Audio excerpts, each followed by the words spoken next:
The old courthouse stood tall and imposing on that cold night.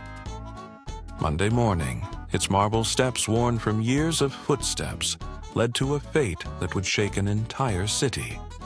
Sarah Thompson, a 35-year-old black mother of 3, went up those steps with her court-appointed lawyer, her hands trembling, but her head held high inside courtroom 7B. The air felt heavy and cold. Sarah sat straight-backed in her chair, wearing her best navy blue dress, the one she usually saved for.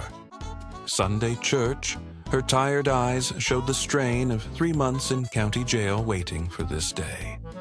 A small bottle of prescription pills found in her car, without a label that brought her here, even though she tried to explain they belonged to her elderly mother judge. William Harrison entered the courtroom at exactly 9 a.m. Everyone rose as he walked to his bench, his black robe behind him like a dark shadow at 63. He had served on this bench for 15 years, and his reputation for being strict was well known throughout. Jefferson County, what wasn't openly discussed but widely whispered about, were his unusually harsh sentences for minorities. The prosecutor, a young man named David. Reynolds presented a case that seemed routine, simple possession. No intent to distribute similar cases typically resulted in probation, or, at most, a few months in county jail. Reynolds himself appeared uncomfortable as he went through the motions, his voice lacking the usual force he brought to more serious cases. Sarah's public defender, Mark Wilson, did his best with limited time and resources. He spoke about Sarah's clean record, her volunteer work at the local food bank, and her role as the primary caregiver for her 3 children, Michael, 14, Lisa, 11, and James, 8. He explained how she worked 2 jobs, morning shifts at the local diner and evening work as a cleaning supervisor at the city hospital. Your Honor, Wilson said, his voice echoing in the quiet courtroom. Mrs. Thompson is a pillar of her community. The bills in question were her mother's heart medication. While she should have kept them in their original container, this was a simple mistake, not a crime deserving of harsh punishment, Judge. Harrison's face remains stone cold throughout the defense's presentation. His pale blue eyes never showed warmth as he looked down at Sarah from his elevated bench. The few spectators in the courtroom, mostly law students and other people waiting for their cases, could feel something was different about this hearing. When it came time for Sarah to speak, she stood with dignity. Your Honor, I know. I made a mistake, she said, her voice clear and steady. But my children need me. My mother needs me. I learned my lesson, and I promise you, you'll never see me in this courtroom again. The judge's reply was a long, uncomfortable silence. He shuffled papers on his desk, removed his glasses, and slowly cleaned them with a white handkerchief. When he finally spoke, his voice carried a coldness that made everyone in the courtroom shiver. Mrs. Thompson, he said, emphasizing each word. This court has seen too many excuses, too many promises of reform. Law must be upheld and examples must be made. He paused, putting his glasses back on, as he considered the evidence presented and your apparent lack of respect for the law. I hereby sentence you to life imprisonment with the possibility of parole after 25 years. Sarah's lawyer jumped to his feet. Your Honor, this is highly irregular. The sentencing guidelines for this offense. Judge Harrison's gavel crashed down. One more word, Mr. Wilson, and you'll be held in contempt. Baya removed the prisoner. Sarah stood, frozen, her mind unable to process what had just happened. Baya approached her, handcuffs ready. As the cold metal closed around her wrists, she finally broke down, her quiet sobs echoing through the stunned courtroom. Even the prosecutor looked shocked, chuffing his papers nervously and avoiding eye contact with everyone. Law students in the gallery frantically wrote notes, knowing they were witnessing something unprecedented and deeply wrong. As Sarah was led away, Her last words echoed through the courtroom. Please someone call my children's school. They are waiting for me to pick them up. Judge? Harrison stood up and left the bench without another word, his robe blowing behind him as he disappeared through the door to his chambers. He didn't see the tears streaming down. Sarah's face, or the look of disgust on the court reporter's face, or the way the gentle helped. Sarah walked clearly uncomfortable with what he had just witnessed outside the courthouse. Dark clouds gathered, as if nature itself was responding to the grave injustice that had just been rendered within those walls. None of the people leaving the courthouse that morning could know that this verdict would soon set in motion a chain of events that would shake their city to its very foundation. Mayor James Mitchell sat in his office on the 15th floor of City Hall, reviewing budget proposals for the new community center. The afternoon sun streamed through the large windows, casting long shadows across his old wooden desk. At 40, he was one of the youngest mayors in the city's history, and his progressive policies had earned him high approval ratings. His secretary's voice crackled through the intercom, interrupting his concentration. Mr. Mayor, you need to see this. Channel 7 News is running a breaking story about a sentencing at the courthouse. James reached for the remote and turned on the wall-mounted TV. His coffee cup crashed to the floor as he saw Sarah's face on the screen. The news ticker at the bottom read, "Local mother sentenced to life for minor drug offense." His hands began to shake. Few people knew that Sarah Thompson was actually Sarah Mitchell, his wife of 12 years. They had kept their marriage private to protect their children and to allow Sarah to live a normal life away from political scrutiny.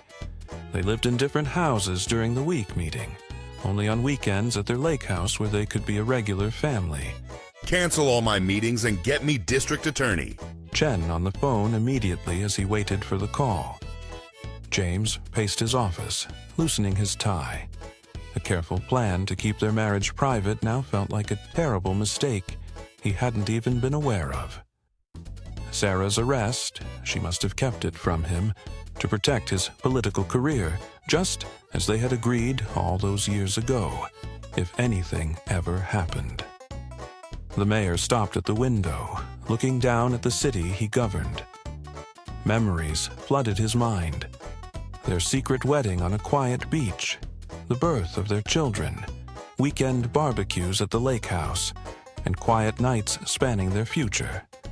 All of it now threatened by one judge's racist decision. His private phone buzzed a text from Michael, their oldest son, Dad. "Something's happened to Mom. They're saying it's on the news. What's going on?" Before he could reply, District Attorney Chen's call came through.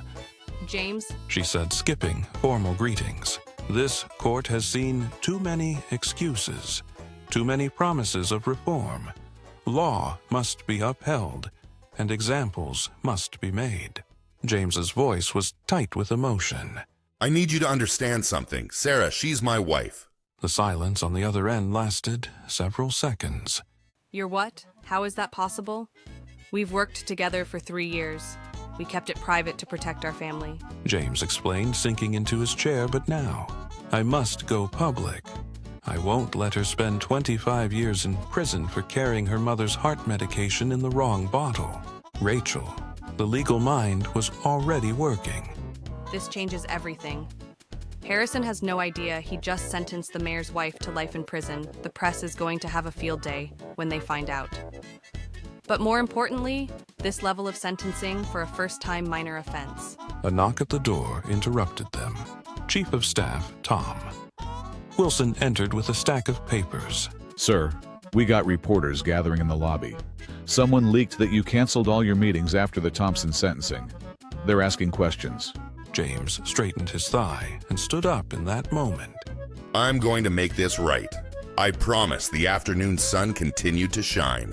Through the windows of City Hall, but storm clouds were gathering on the horizon, and just a few hours mayor, James. Mitchell would step up to a podium that shocked the city, with a truth that would set in motion events none of them could predict in her cell at the county jail. Sarah did not know her husband was about to risk everything, their careers, their privacy, the life they had built together, to save her from a system of justice that had failed her. The clock on the wall ticked steadily toward 5 p.m., each second drawing them closer to a moment that would change everything. District Attorney Rachel Chen was working at her desk, burning the midnight oil amidst towering stacks of case files, shadows on the walls as she reviewed Judge Harrison's previous rulings. Her small office on the 3rd floor of the courthouse felt more like a war room. Now, this can't be a coincidence, she muttered, marking another troubling case with a yellow of sticky note her assistant, Tom Parker, had helped her pull every case judge Harrison had presided over in the last 5 years. The pattern they were discovering was disturbing, and case after case, the numbers told a clear story. Black defendants received sentences that were 3 to 4 times longer than white defendants for the same crimes. Hispanic defendants faced similar treatment. The disparity was so obvious that Rachel couldn't help but wonder how no one had noticed it before she picked up her coffee cup, only me to find it empty for the 3rd time that night. As she stood to refill it, her phone buzzed with a text from Mayor. Mitchell, any progress? Rachel tied back quickly. Found 47 cases so far, all showing clear bias. Mitchell, any progress? I'll be there just then. Tom rushed into her office holding a thick folder. His usually neat tie was loose, and his sleeves were rolled up from hours of digging through old record. Miss Chen, you need to see this, he said, placing the folder on her desk. I found Judge Harrison's records from his private practice days before he became a judge. Rachel opened the folder, and as she began to read, her eyes widened, scanning the documents that preceded her becoming a judge. Harrison had represented numerous organizations infamous for their discriminatory practices. He had even penned legal opinions endorsing segregation in private schools. There was more to uncover. Tom continued, reaching into his pocket and pulling out a few newspaper clippings. That in 1985, he had been a member of a law firm that tried to block the building of a black church in his neighborhood. The case was thrown out, but his name was all over the paperwork. Rachel leaned back in her chair, digesting this. This went far beyond what they had initially thought. It wasn't just about Sarah Thompson's case anymore. This is about 15 years of systematic discrimination from the bench. She picked up her phone and called Judge Martinez, the head of the Judicial Review Board. Despite the late hour, he answered on the second ring.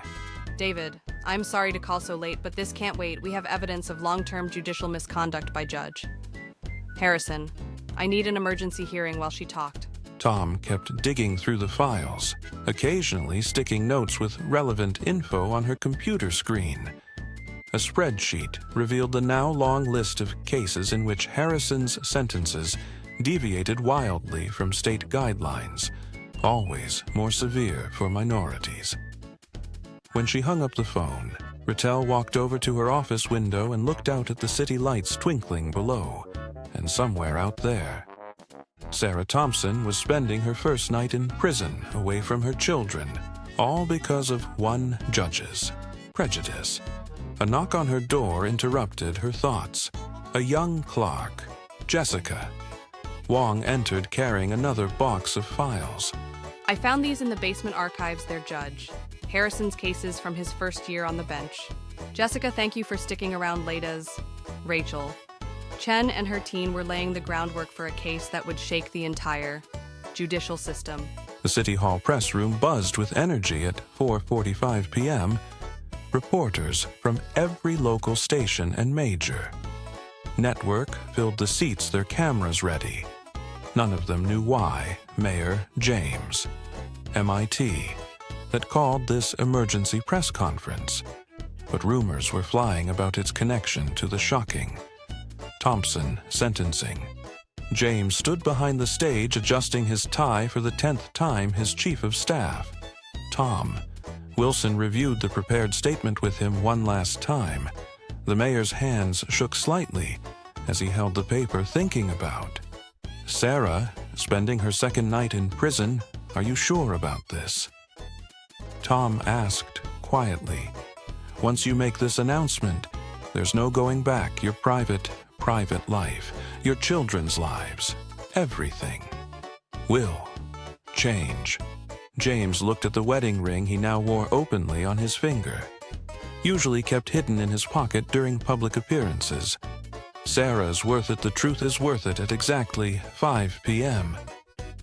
Mayor Mitchell approached the podium, and as he did, camera flashes illuminated the room like bursts of lightning. He clasped the edges of the podium, fixed his gaze on the main camera, and began to speak. Good evening. Today I stand before you not merely as your mayor, but also as a husband and father. Sarah Thompson, who was sentenced to life in prison yesterday by Judge William Harrison, is my wife. The room erupted in gasps and exclamations. Reporters leapt to their feet, chopping questions as camera flashes intensified. James held up his hand for silence. For 12 years, we've kept our marriage private to protect our 3 beautiful children and to give Sarah a chance to live a normal life, away from the glare of politics. That privacy has now been turned into a weapon against her. He pulled out a family photo from his pocket and held it up. This is our family. Sarah isn't just case number 47,800. Case is ready for the question she knew would come. Judge, Harrison's sentence is not just an attack on my wife. It became evident that this was merely a symptom of a deeper problem within our justice system, a problem of bias and discrimination that has remained unchecked for far too long. At the county jail, inmates and guards gathered around the television in the common area, intently watching the press conference from her cell. Sarah sat on her bed, tears streaming down her face, as she watched her husband risk everything for her back at City Hall. James revealed the preliminary findings of Rachel's investigation. Initial review shows that Judge Harrison has consistently given minority sentences 3 to 4 times longer than those given to white defendants for the same crimes. This ends. Today, reporters scribbled frantically. Phones buzzed with breaking news alerts, and social media exploded with the revelation in his chambers. Judge Harrison watched the press conference, his face growing paler. With each word, I am calling for an immediate review of all cases presided over by Judge Harrison, James announced. And I am formally requesting that the State Judicial Review Board investigate his fitness to serve on the bench. He then spoke directly to the camera, his voice softening to our children watching at home. Michael, Lisa, and James, I'm sorry we had to hide our family for so long, but I'm not sorry for standing up for what's right. Your mother will come home. The questions came in like a tsunami, shouting reporters, clicking cameras, the room electric with energy. James answered all the questions coolly, revealing more and more details about their life together, about Sarah's case, and about the investigation into. Harrison passed, in homes across the city, watched as their mayor transformed from a political figure to a husband fighting for his wife on social media. Many hashtags surrounding the situation began trending as the press conference came to an end. James stepped off the stage, knowing he would never see life in the same way again. He knew he had made the right decision. The truth was finally out, and like a stone thrown into still water, its ripples would reach far beyond one family, one judge, or one city. The fight for justice was just beginning. The morning after Mayor Mitchell's revelation, veteran reporter Maria Sant sat at her desk at the Daily Chronicle, surrounded by old newspapers and dusty files her editor had given her one. Mission dig deep into Judge William. Harrison's past 20 years as an investigative journalist had taught her that everyone had secrets, Judge. Harrison, she would soon discover, had more than most. You won't believe what. I just found, said her young assistant. Kevin, rushing to her desk with a stack of yellowed papers, they were membership records from an exclusive country club from the 1990s Judge. Harrison's name appeared not just as a member, but as board chairman during a time when the club openly refused membership to minorities. Maria Add adjusted her reading glasses and started typing on her computer. The story was coming together piece by piece like a dark puzzle. Her phone buzzed constantly with tips from people who had encountered Harrison, over the years a retired house clerk, called with stories about. Harrison's early days as a judge, he used to make racist jokes in his chambers, the clerk whispered, fear still in his voice. Look at this, Kevin said, pointing to his computer screen he had found. Harrison's college yearbook online in it, a young. Harrison posed proudly with a fraternity known for its racist policies. The caption under the photo read, keeping traditions alive. Maria's biggest breakthrough came when an anonymous email arrived.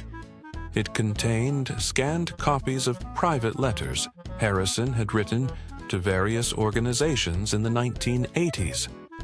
In one, he argued against integrating local schools.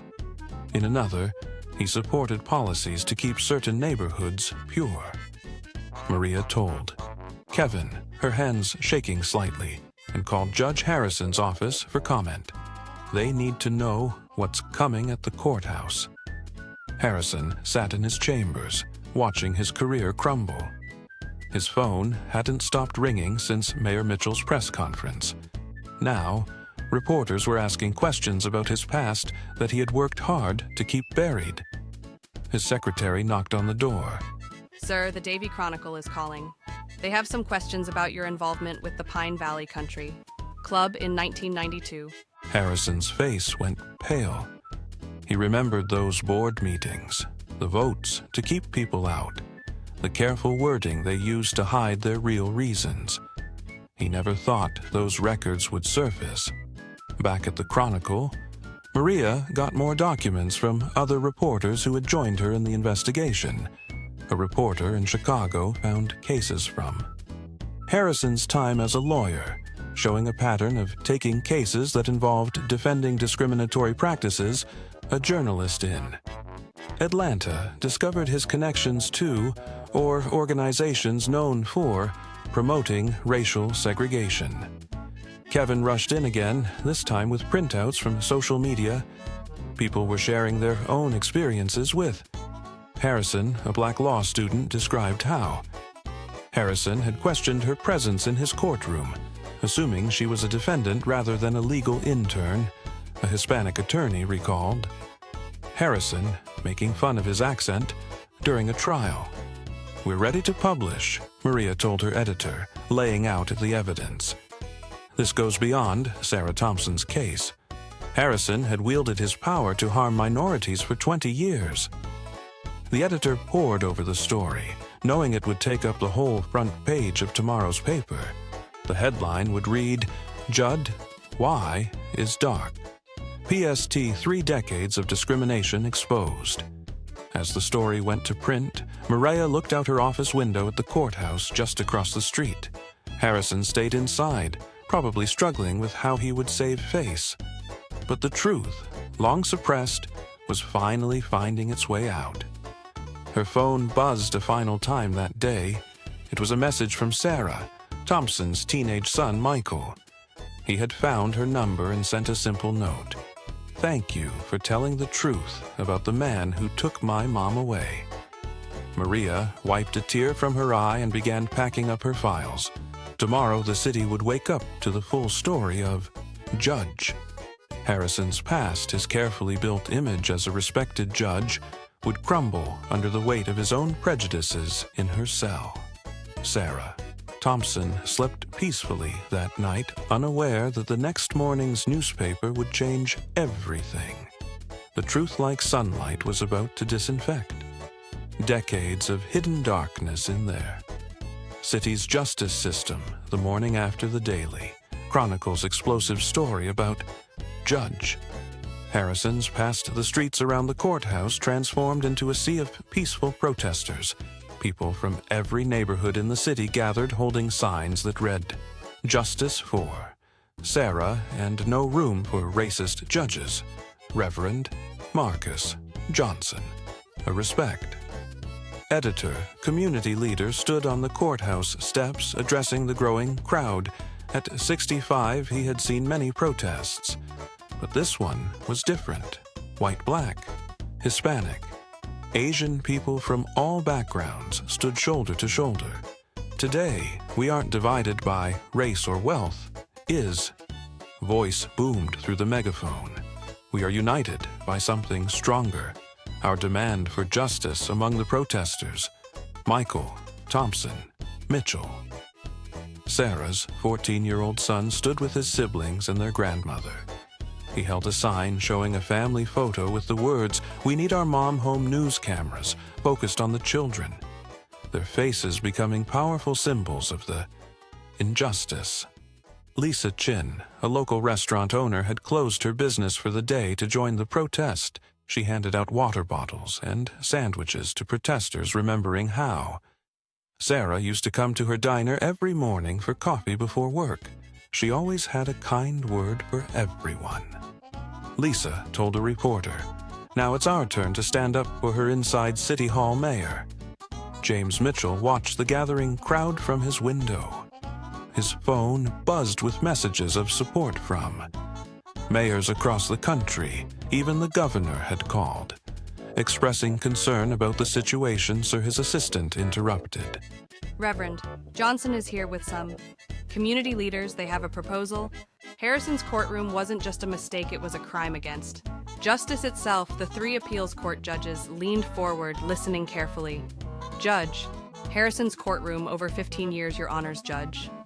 Harrison sentenced minorities to terms averaging 3 times 32% longer than white defendants for identical crimes. This isn't coincidence. This is racism wearing a judge's robe. The evidence kept coming. Former clerks testified about Harrison's racist comments in chambers. Court records showed his systematic bias. The Daily Chronicle's investigation findings were entered into evidence, showing decades of discriminatory behavior. During a break, Sarah's mother spoke with reporters outside. "My daughter was carrying my heart medicine," she said, her voice shaking now. She faces life in prison while Carter played security footage from Harrison's courtroom. It showed his different treatment of defendants based on their race, smiling at some, scowling at others, rushing through some cases while taking time with others.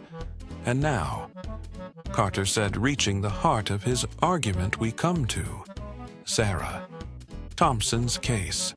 A loving mother taking care of her elderly parent, sentenced to life imprisonment for carrying prescription medicine in the wrong bottle. This is injustice. This is revenge against people judge. Harrison has always despised Rachel. Chen then presented her office's investigation. We reviewed every case, Judge. Harrison handled in the past 5 years. She told the appeals court, "The pattern is undeniable, he who is positioned to punish minorities." The prosecution, represented by State Attorney David Miller, offered little defense. While the sentence may seem harsh, he admitted, the state acknowledges serious concerns about Judge Harrison's pattern of behavior during lunch break. Protesters outside chanted peacefully they had been there every day since. Sarah's sentencing for numbers growing today.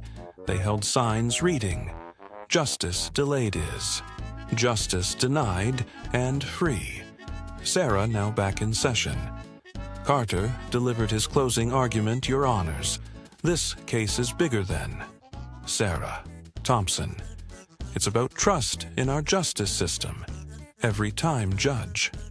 Harrison let his prejudice shine through.